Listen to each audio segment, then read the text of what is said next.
Estimadas y estimados docentes, el módulo de razonamiento clínico, modelamiento de habilidades cognitivas, tiene como propósito contextualizar el razonamiento clínico y consecutivamente a la simulación clínica como una herramienta metodológica de especial uso en el área de la salud.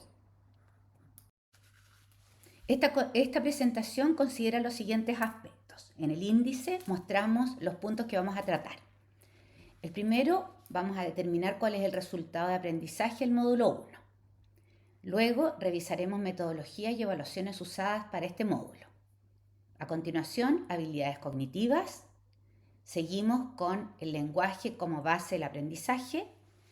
Luego, revisaremos las competencias en el contexto de la educación, el rol del docente dentro del proceso de enseñanza-aprendizaje, importancia de las taxonomías y su organización, habilidades fundamentales para el razonamiento clínico y finalmente la bibliografía que será leída para este módulo.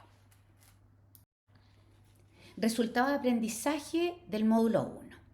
Al finalizar el módulo, el docente será capaz de integrar los fundamentos del modelo educativo basado en competencias y las taxonomías de aprendizaje en la práctica docente con el fin de potenciar el desarrollo de habilidades cognitivas y el razonamiento clínico mediante el uso de diversas estrategias metodológicas. La metodología que usaremos es el aula invertida.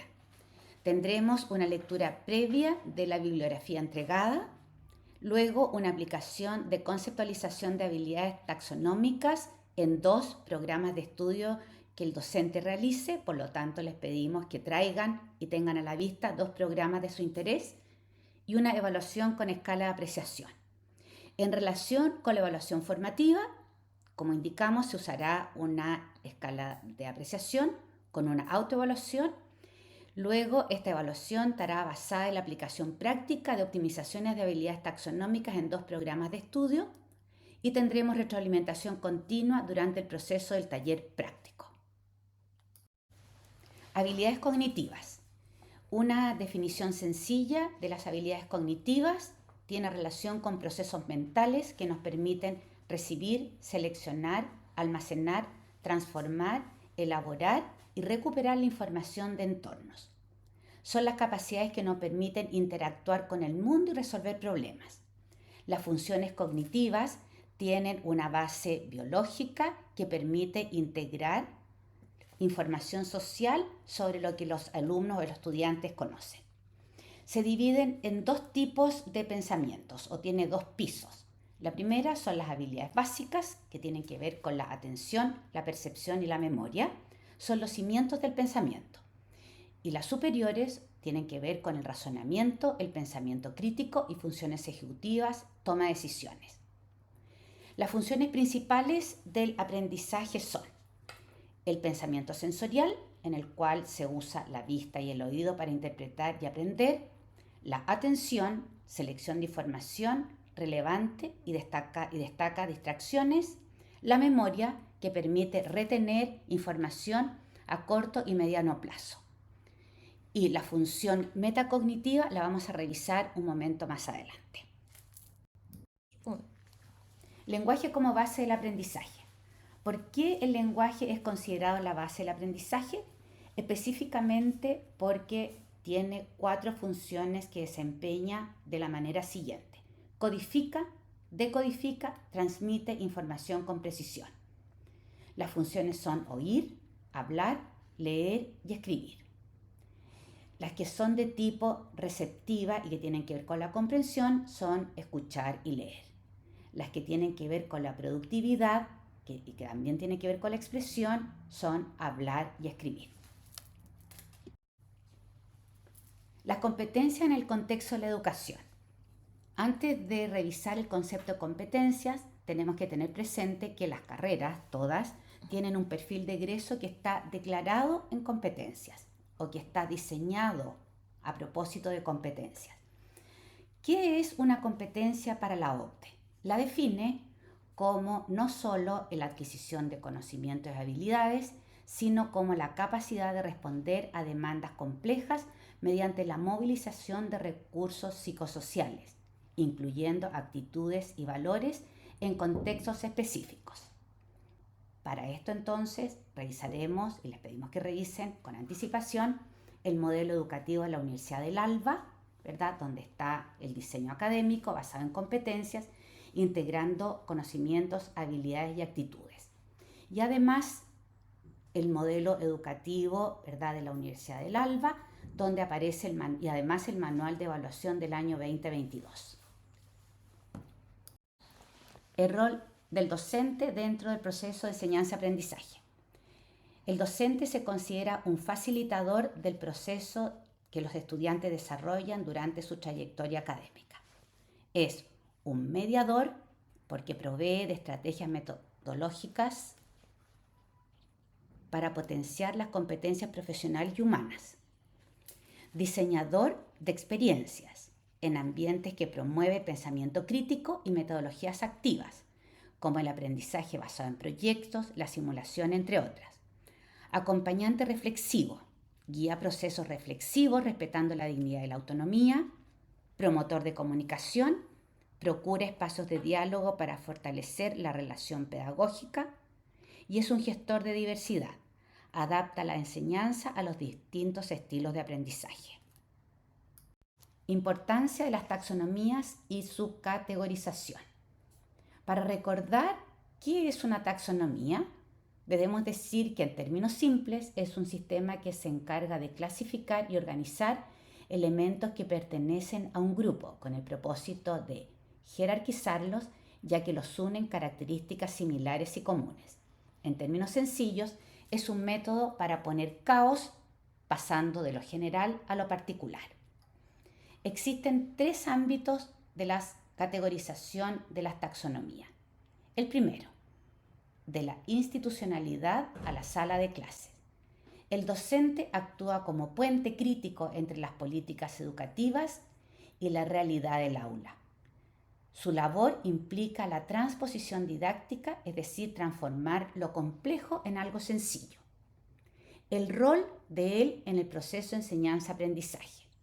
Diseña ambientes, evaluaciones formativas y vínculos pedagógicos, por lo tanto lidera la gestión del aprendizaje.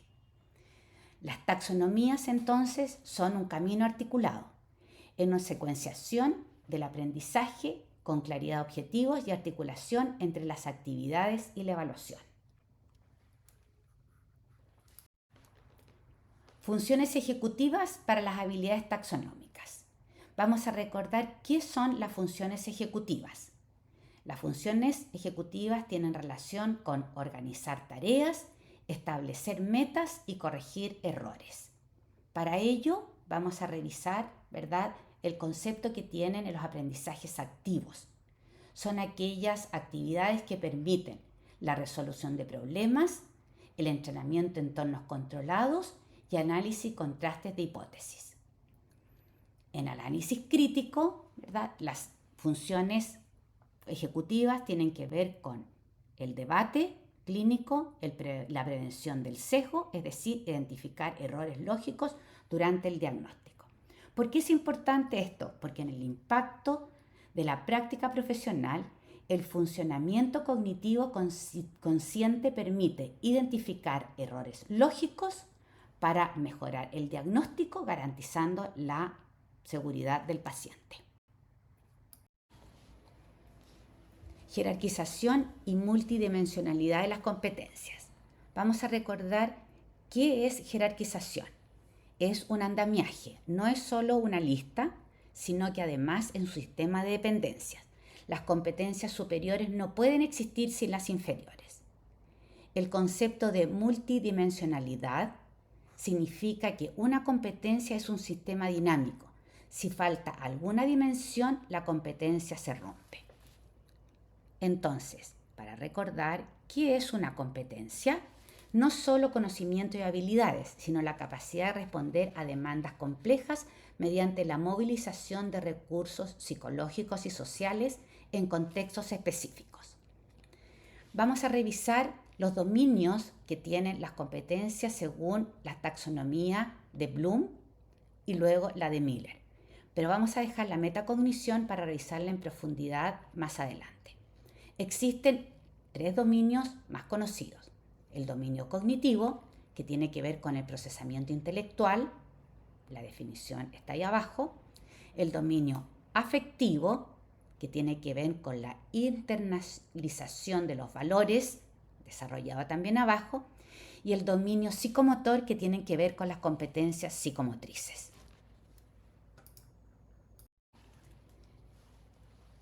Bloom puso en taxonomías varias categorizaciones, ¿verdad? Lo hizo en el año 1956 y luego Anderson y Krathwohl las remodelaron, las acondicionaron en el año 2001. ¿Cuál es la diferencia entre estos dos niveles taxonómicos? El de Bloom, ¿verdad?, está determinado en sustantivos, no son acciones, son conceptos. Y tal cual como después lo toma Anderson, lo categoriza desde el orden inferior a un orden superior, sin que el orden inferior sea un término peyorativo. Anderson y Krathwohl lo que hacen finalmente es transformar todos esos sustantivos que estaban con anticipación en verbos activos.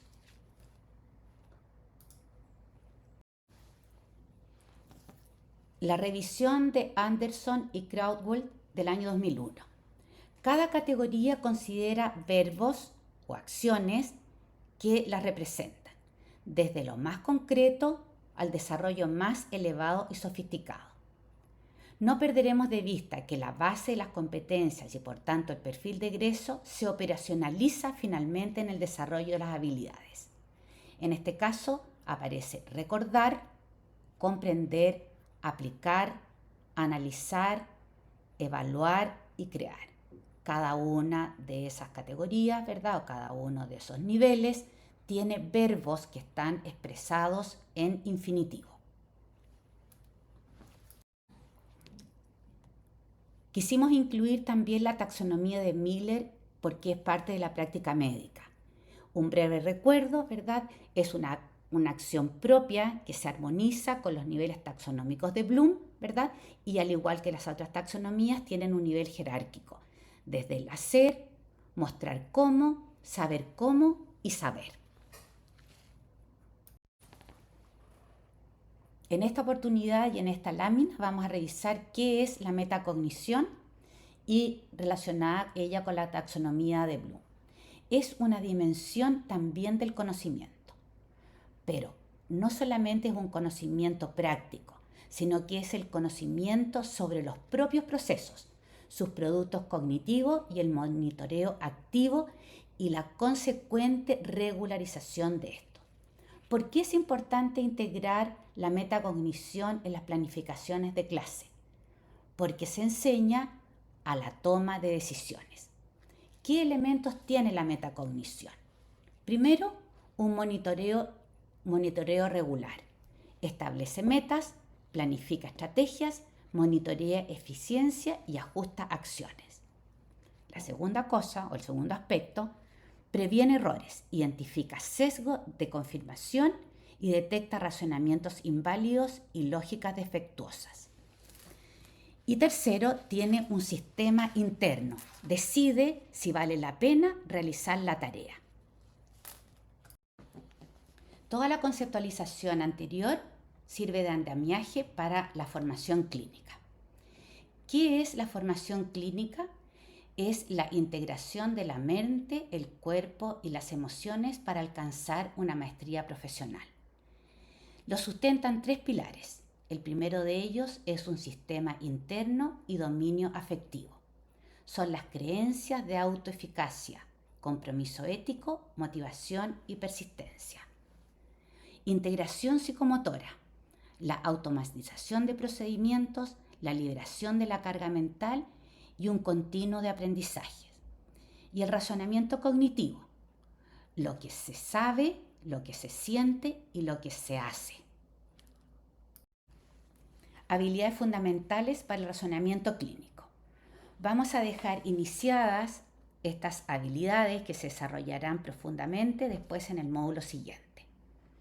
¿Cuáles son las habilidades fundamentales para el razonamiento clínico? Existen muchas habilidades, pero vamos a determinar que existen a lo menos 3 fases para que este razonamiento clínico se ejecute. El primero es la fase de entrada, que tiene que ver con la recolección y la observación. La fase 2, que es la fase de procesamiento, que es el análisis e hipótesis, y la fase número 3 tiene que ver con la gestión y la reflexión. Todo esto finalmente para la toma de decisiones.